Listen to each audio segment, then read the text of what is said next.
Yeah, the Stream Deck is working. Love it. Cool. So yes. If you don't know about this, when was it? It was kind of actually hinted at a few days ago that Yuji Naka. It looked like Yuji Naka had left Square Enix, and I was going to share my screen again. There we go. So just yesterday, in fact, June the 5th. Yeah, yesterday. Yuji Naka actually put out a tweet, and this is the translated version, so not the perfect translation, but it's from Google, apparently. I have retired from Square Enix. God, I cannot talk. I retired from Square Enix at the end of April 2021 because I would like to contact the media and users. I can't talk about the reason now, but I hope I can talk about it when the time comes. As for future activities, I'm 55 years old, so I may retire.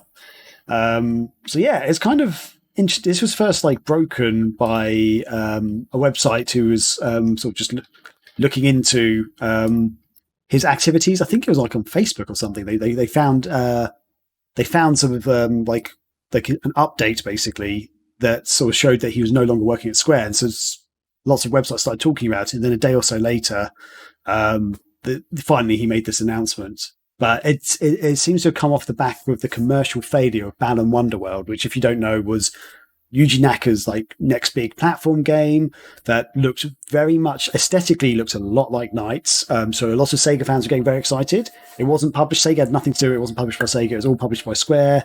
Yuji Naka was working for Square at the time. So it was his first big 3D platformer since working on the Sonic the Hedgehog games. And but it was released to not so much fanfare. They released a demo which a lot of people didn't like. When the game finally came out, a lot of people just sort of didn't really enjoy it.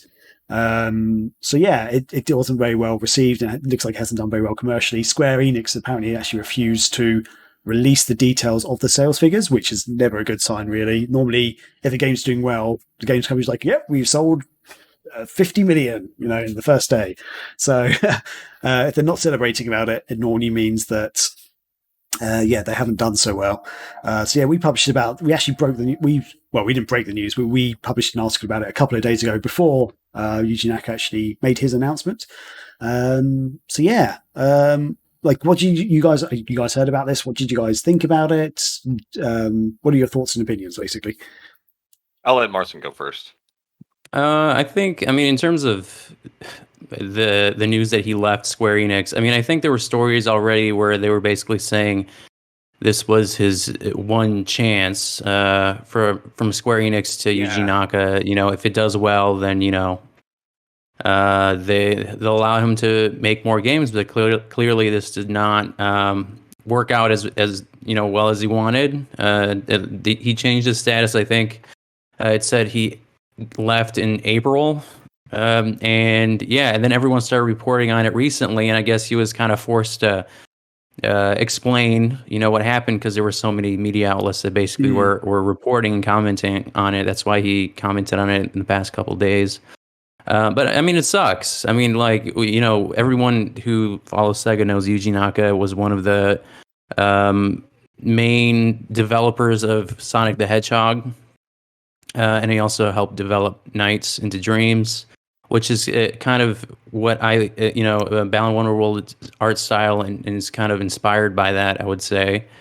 Graham, you played Balan Wonderworld. Yeah. Your thoughts? You think it was kind of okay? I don't think you hated it completely. No, so I did not hate it. Sorry, just bring up the trailer again. Whoops, there you go. Right. Sorry, just bring up the trailer for people to watch properly. So, I don't hate it. It has a lot of problems though. It aesthetically, here's the thing. I think some of the big things they're going for it, I think it actually does look beautiful. I think it's very good graphics. The music's fantastic. And I love the concept of it. So if you don't know about the game, the premises you are playing as one of two kids and you're going into these sort of weird little worlds where, you're sort of helping out someone else because something's happened in their lives, but you use these different costumes to get different powers. And the general premise of it is really good. The problem is, the the costumes are just stupid half the time. So there's some costumes which are really cool, really helpful and stuff. There's ones which are just ridiculous, which you only ever use in one area, for example. And there's like some of the costumes you don't have full control over. Like there's one where you're like this kind of chess piece with like cannons at your front and back and to your sides, and the cannons rotate around you automatically, and they will occasionally stop and fire automatically, so you have no control over them. And it's just a bit ridiculous. And there's some costumes that are very similar to others, and it's almost like, why have you put two costumes in that are almost identical?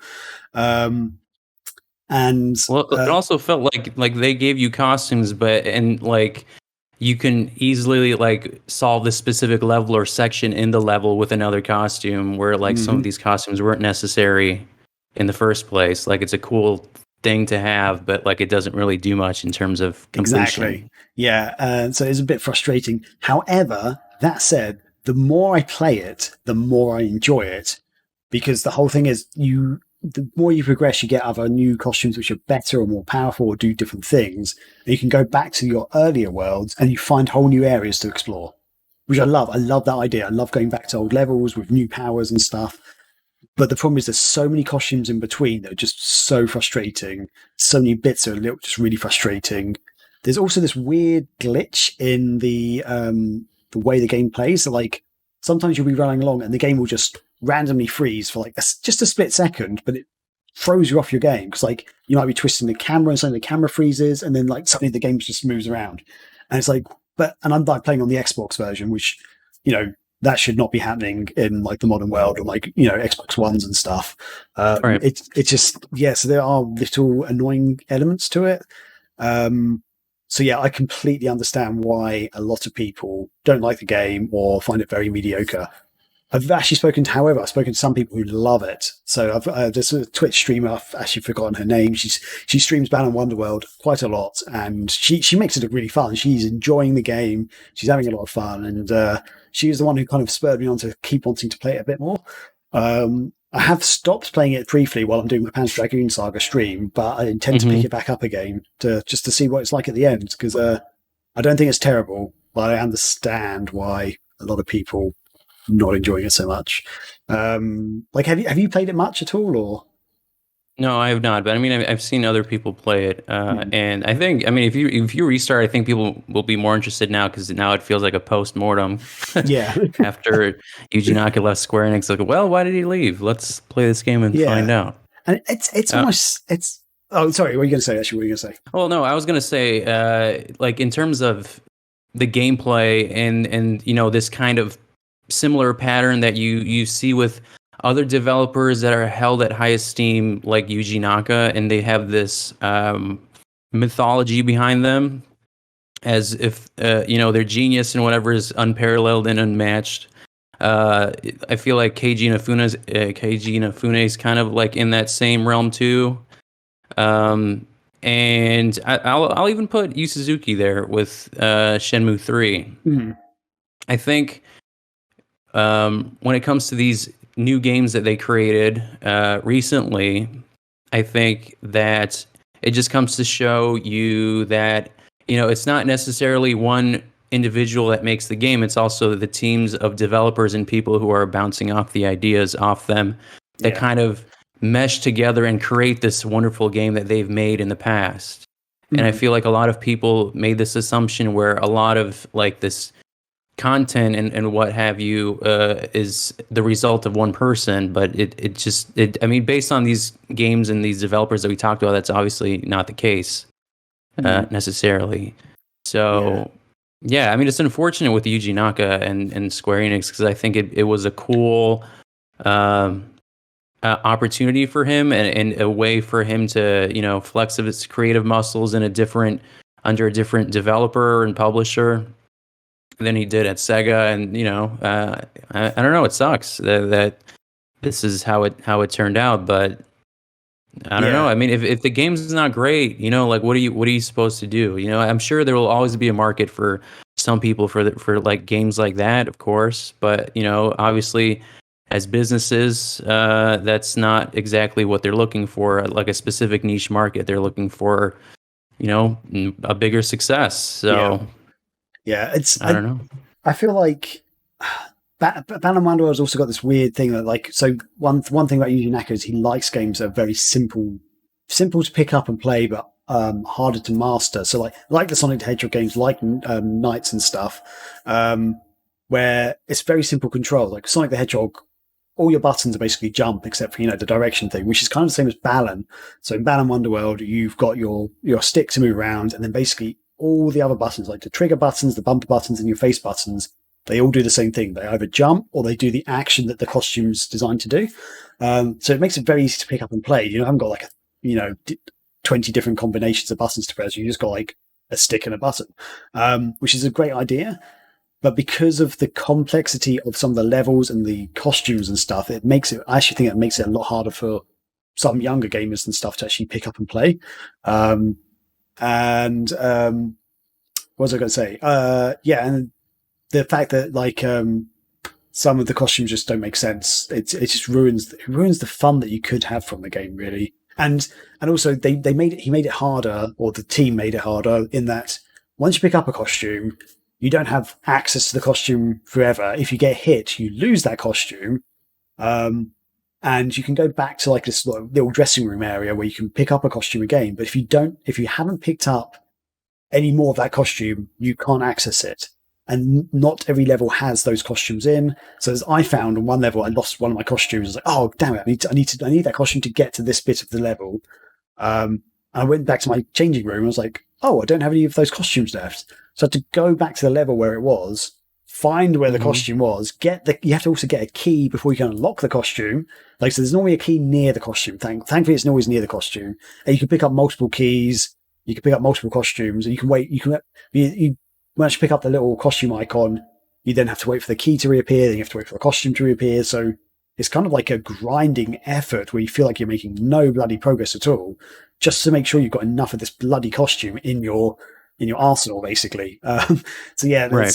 So that made it less fun for me in that sense, to the point that I actually stopped streaming and started playing the game off stream just to grind to get more costumes, so that when I go back, I can show people, hey, I'm going back to the first level with this new costume where I can get to this area, which I feel like that sort of blocks the progression of the enjoyment of the game, basically.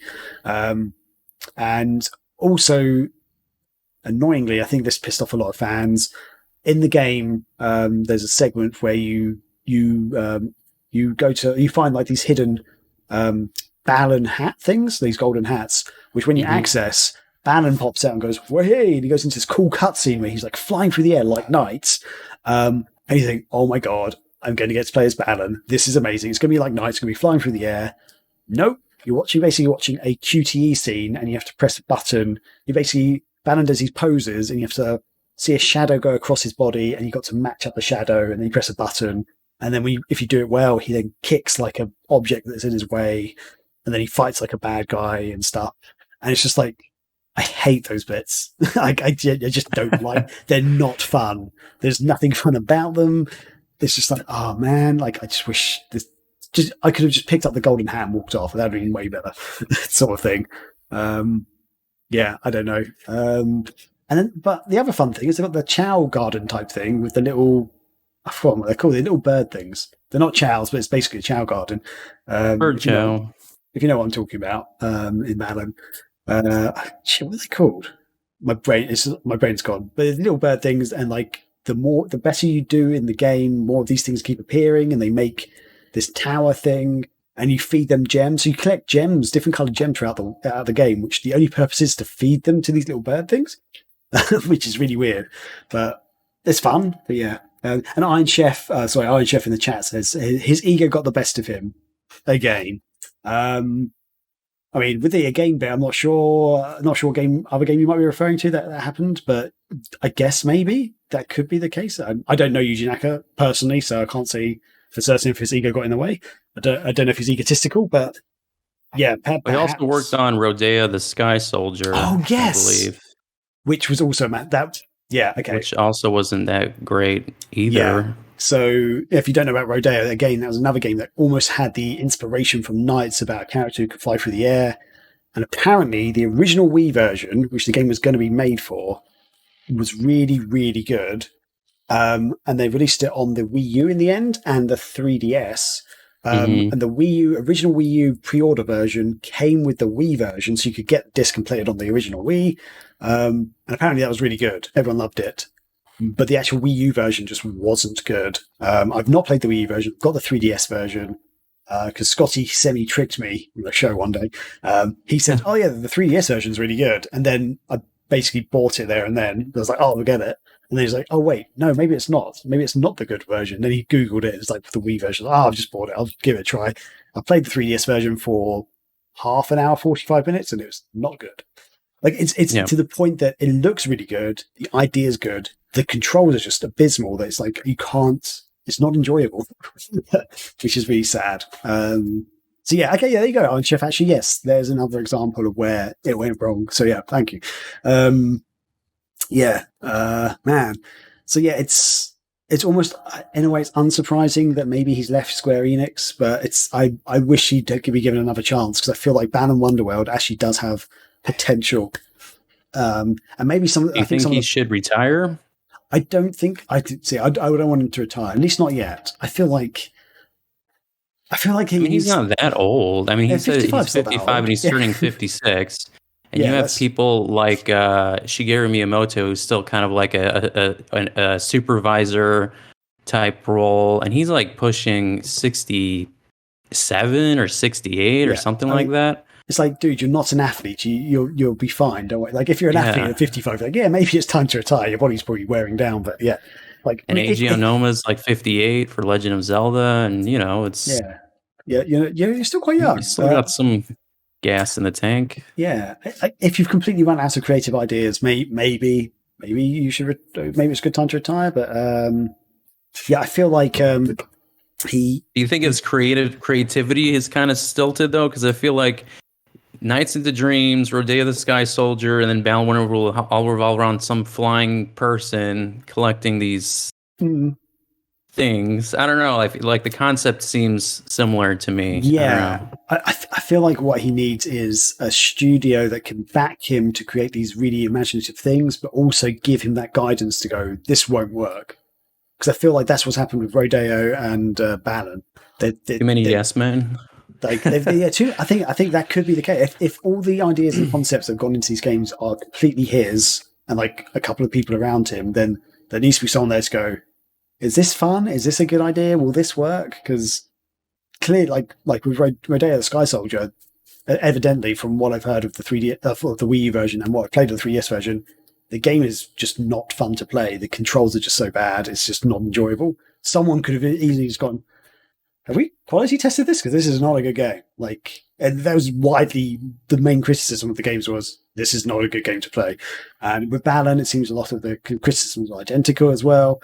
Iron Chef says in the chat, he always wanted to be in Nintendo's arms since Sega's last hardware years, so maybe he should give them a call. Maybe. I think Nintendo would be a perfect one, because Nintendo's still one of those studios that does make a bit more colourful, wacky games out there. Kind of like what Sega used to do, and what Balan's kind of like for Square Enix. So yeah, what do you about you? Do you think he should retire? I mean, I guess it just depends on his own personal background. Maybe if it's like kind of overtaking his personal life and it's affecting his personal relationships, maybe, and like, obviously it didn't work out for him with this game or the previous one we mentioned. So, I mean, I guess at the end of the day, it's up to him. He could spend the rest of his days maybe being like some kind of advisor that doesn't involve him directly in like these specific games, but maybe, as like a Yu Suzuki type advisor, kind of person, or I don't know. I feel like he had a lot of opportunities that did not seem to work out for him, I guess, if we want to word it that way. Yeah. So I don't know. Like, I feel like if you or me were like, using these things on a resume and we're trying to get hired by someone else, and then we show them our last 3 or 4 projects and it's not like it's turned out well, I don't know. Like, I guess if you can say like you're one of the creators of Sonic the Hedgehog or, programmers, and, I guess that can take you a long way. But I don't know. I mean, like, I think people would base it off their most recent project. So I mean, I don't know who at this point would want to take him in as a producer, designer, or maybe he makes his own independent studio or launches something on Kickstarter like Inafune with Mighty Number 9, which didn't turn out that well. So But that's actually what Iron Chef kind of just sort of said, actually, that he should really go the Yu Suzuki route, and if you can't retire at his age, why not start a small startup? But I just need to double check something, because I feel he did create his own startup. If you remember Probe, do you remember Probe? So he did a after he left Sega, he started his own small development studio called Probe, which I weirdly think it might still be running. Antichrist has just put in the chat, he's the only employee of Probe, lol. I believe at one point he did have a few people on his team, but it was started in 2006 and it says it's still going. He did a few phone games. He did some Wii games. Yeah. There was one which was quite a fun Wii game, but it wasn't amazing. Don't get me wrong, it wasn't amazing. It's called Let's Tap. That was his big release, which he did with Sega. So Sega published it. It's like one of the deals, basically. And he it's basically like you get like a cardboard box thing. You put the Wiimote on it, and for different games you tap it, and like the tapping would shake the Wiimote. And in certain games, let's tap that ass. But there's like a load of mini games. It's actually kind of fun to play, especially with 2 players. I think you do 4 players actually on it. From memory, it wasn't amazing. It was like a fun little side thing, kind of like Wii Sports is in a way. Those fun little mini game things. But that was like his biggest release under Probe, as far as I'm aware. And then he did some other little games. But he did do games for the 3DS, oh my god, Street Pass Fishing? What the hell's that? No idea. Digimon Exactly. Adventure. Wow, what the hell? Ivy the Kiwi on the Wii. That was actually a game that was apparently quite good. But yeah, it's actually under Probe. He did Rodeo the Sky Soldier, actually. So yeah, he has done that, basically. He has done his own little studio, not super successful. So I think he needs those big development studios behind him to make those visions that he wants true. But I'll agree with Chris on this, though. He was saying being the creator of Sonic the Hedgehog doesn't mean anything anymore, and like your original games can only take you so far. And again, like your track record of your most recent games isn't particularly great for people who would want to take you on. So. I don't know. Maybe he should just write a book or something. I don't know about all his time in the industry. I'm sure that can sell well if he gives his own perspective on things. Because I have heard that before too. That he's supposedly stubborn. But I don't know who else would take him at this point. Would Sega be like, come back? Probably. Well, something that Antichrist said in the chat that.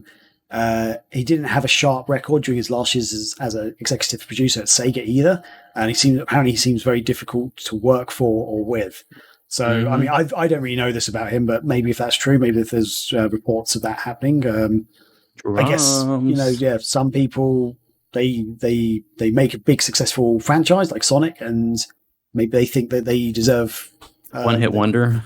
Yeah, they deserve a lot because it's not like as you guys have sort of said with the Sonic, like being the creator of Sonic the Hedgehog doesn't mean anything. If he was still making Sonic the Hedgehog games and was showing that I made this Sonic the Hedgehog game which sold 20 million copies, like that's great. Like come on in almost. But the fact that he created Sonic the Hedgehog and hasn't worked on the franchise for a long time, it's like, what have you done recently? As Antichrist put in there as well. Iron Chef says, didn't he make PSO also? I believe he did Phantasy Star Online, the first one. Okay. Yeah, I can't remember what he did, actually. He's worked. This is the thing. He has got a very good history. Like, he did a lot of stuff. But... I think his last Sonic game was Sonic Riders, if I'm not mistaken. Oh, wow. Let's see. But I haven't really played Sonic Riders. I think I played it for like a couple of hours, but it wasn't my bag. Okay. I was trying to find his stuff, and now I can't find it. God damn it. Yeah, he did Fantasy Star Universe, actually. I think that was his last big one at Sega. And he did some of the Sega Ages stuff. I didn't know there was a Sega Ages version of Last Bronx. What? That's awesome. I love Last Bronx. Wow. So yeah. That's it looks like Fantasy Star Universe in 2006 was his last big job at Sega, and then he moved on to Pro. PSOU's garbage. Well, Chris and I had a lot of fun with playing that. So if we look at his entire history of games, and would we say there's more negative results in terms of his game development versus positive? Would we say? I feel like he's okay. I brought up the list on Wikipedia. Let's share this screen as well. Let's get this going. Sorry, I just need to bring it up on my other screen. Screen share time. Turn off that. Okay, cool. Right. So this is Wikipedia. I mean, I could say take a pinch of salt, but I think this is pretty accurate. So he did work on. He's worked on quite a few popular things. So Spy vs. Spy, Master System port, Space Harrier, Master System port, the Fantasy Star, at least the first two Fantasy Star games, the Sonic Hedgehog series, obviously, Knights, Burning Rangers, which is I personally think is a brilliant game. Sonic Adventure, I love Sonic Adventure, Choo Choo Rocket, Samba de Amigo, Fantasy Star Online, Sonic Adventure 2, a couple of the Sonic Advance games, which I don't know. Billy Hatcher. I didn't mind Sonic Advance. It was okay. Yeah, Billy Hatcher. I really enjoy Billy Hatcher. Some people don't like it. Sonic Battle. I have no idea what Sonic Battle is, actually. What is Sonic Battle? Oh, that's a Game Boy Advance game. Never mind. Move on. And then it starts to differ a bit. So you've got Sonic Heroes, which I don't know. There's mixed opinions on that. I didn't mind it. Lots of people don't like it. I enjoyed it. Yeah, I had fun with it. But I last time I played it was when I was a kid, so maybe I'll hate it now. Yeah, so I haven't played it since it first came out, so it's probably terrible now. Yeah, and then it goes down. Sonic Rush, I hate. Oh no, wait, Sonic Rush Adventure, I hated. Sorry, Sonic Rush is okay. Sonic Rush Adventure, I thought was dire. But yeah, then started to go downhill a bit just before he left Sega. Shadow the Hedgehog. I didn't hate Sonic Riders. Oh, our cameras have just gone weird. Oh, I think Chris has dropped off. So let's on the fly. Oh, there we go. Cool. I'll just bring up our 2-screen version. Yeah. So, yeah, that's kind of yeah. That is. I think most of it is good stuff from his past, but his recent stuff's not been so good. So his more recent stuff is Let's Tap, Let's Catch. I don't know what that is. Oh, I think that's like a baseball game sort of thing where it's like a catch game on the Wii. Ivy the Kiwi, Fishing Resort. He did Digimon All-Star Rumble. I don't know if that's any good. The Radio the Sky Soldier. He's done a few other ones, and then Balan Wonderworld is like his most recent one, obviously, in 2021. So, I'll say, I guess with any creative individual, you're always going to have a mixed bag. I mean, I feel like there's very rarely a one person's track record where they almost never miss, unless I'm missing someone that has a near perfect record in game development. But again, like I think maybe it's a good time for him to retire, and again, write a book or something. You can be an advisor. They have these weird roles, once you hit a certain age in these development companies where you just kind of oversee things. You walk around and say, doing a good job, buddy, and collect your paycheck in some form or fashion. So maybe that's just his next lot in life. Otherwise, you'll be making more games and people are not going to remember you that fondly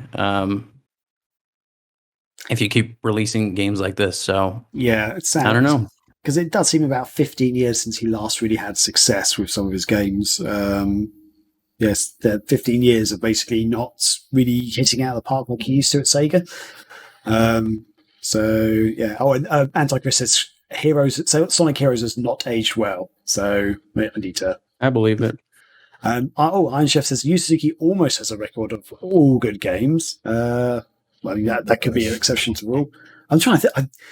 From memory, Yu Suzuki has done some amazing stuff, which can't think of right now, but I feel like he has, and then like again, like it felt like once it hit the turn of the millennium, even for him, like 2003, 2004, like he just couldn't get his stuff off the ground.